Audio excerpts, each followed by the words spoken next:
It's a funny place to be, stuck in a seemingly mundane world with an inner knowing that the universe is so much more than our mortal minds can comprehend. Yet we all have the capacity to know peace and our oneness with the wholeness of life. And through these interviews, discussions, and reflections, it is my intention to share this possibility. I'm Ryan Kurczak, and this is the Kriya Yoga Podcast. So one question that was sent to me deals with feeling the Kriya current up the spine. So once you've learned Kriya Pranayama, the Kriya Yoga techniques, it's said that you will feel a cool current ascending up through the spine on the inhale and a warm current descending down through the brain and through the spine. It's soothing. And the question was essentially, I don't feel this. What's wrong with me? Well, there's nothing wrong with you. There's many reasons why people can't feel that. And the follow-up question was, does it mean it's not working for me? Is this interrupting the process of Kriya Yoga?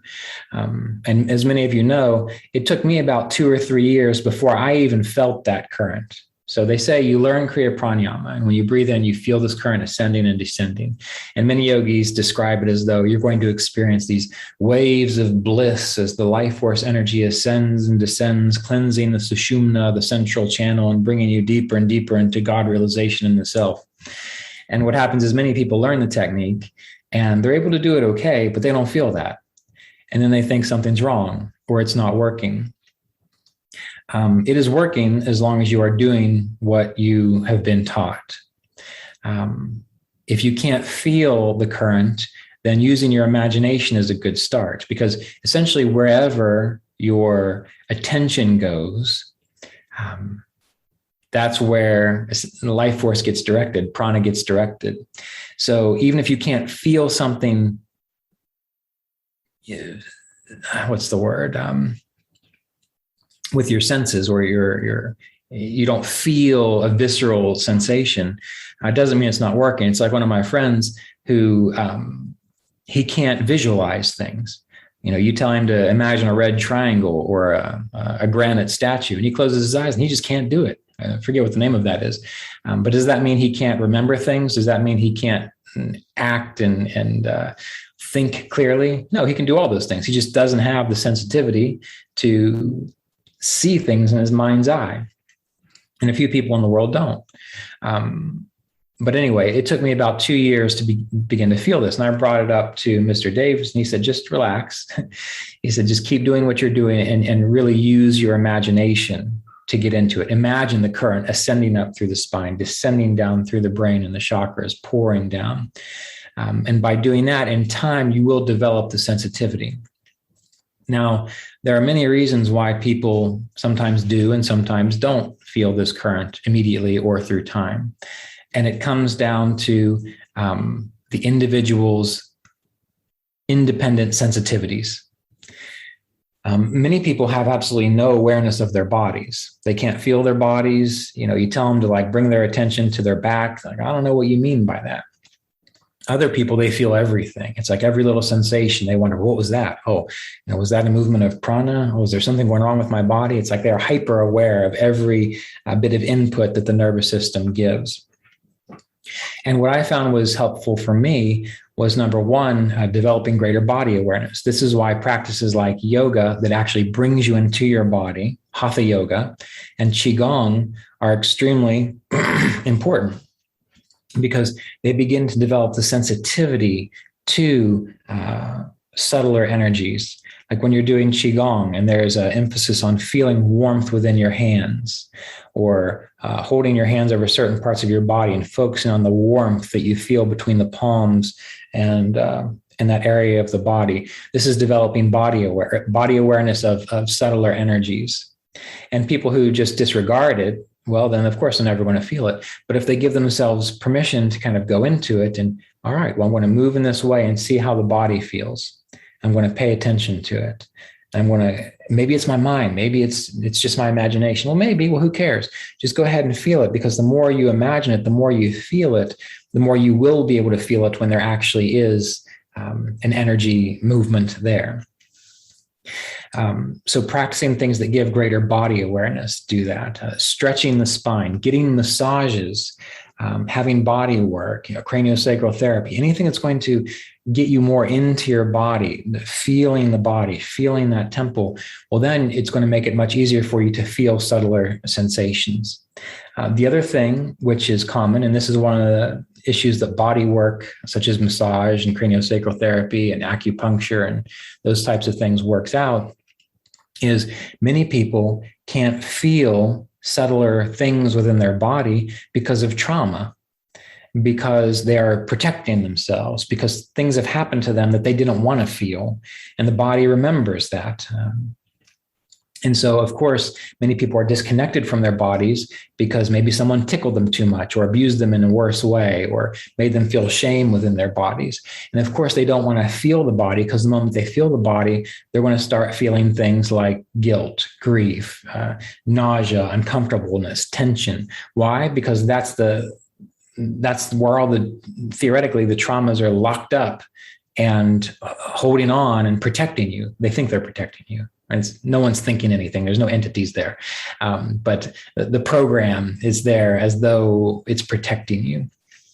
And so the more you're able to work through those things, which is why I recommend what I do in regards to psychological and mental health before you begin this, the easier it's going to be for you to feel sensations within your body. Just like when someone touches you and it's a loving touch, you feel warmth spread through your body because it's safe. You are safe. You're not protecting yourself.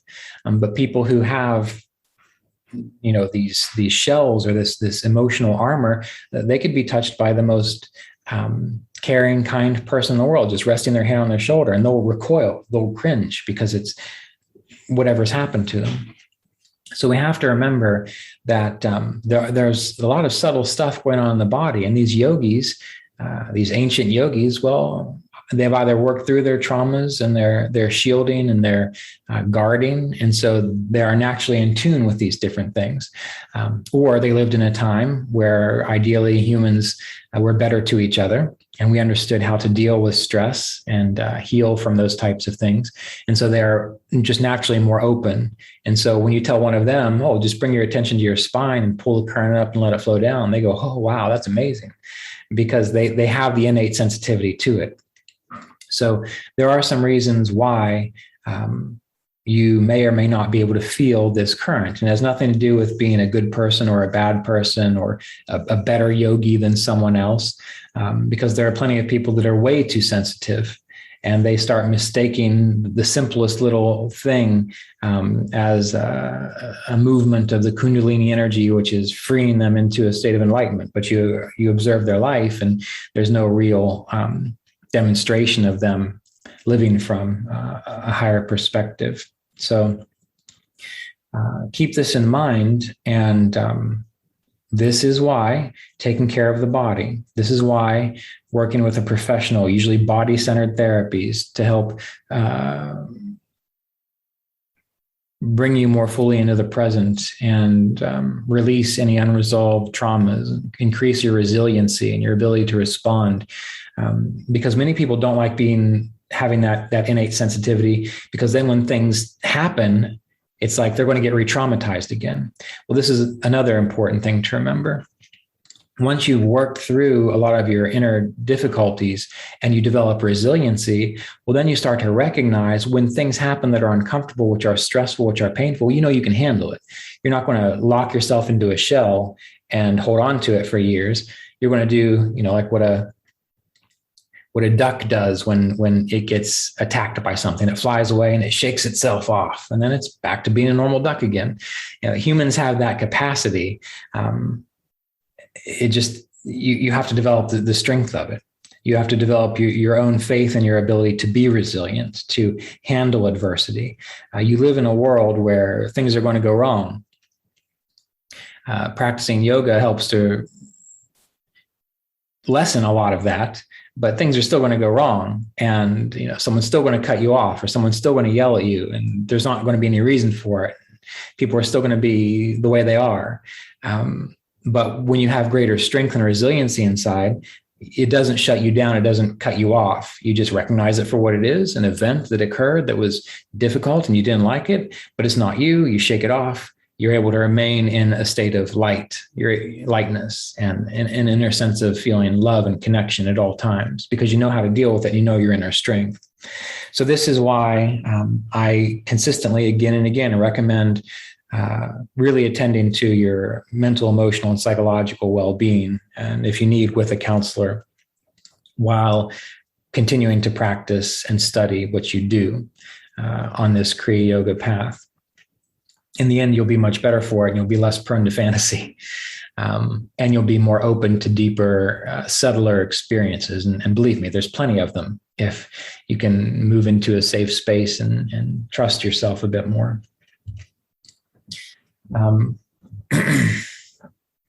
So along with that,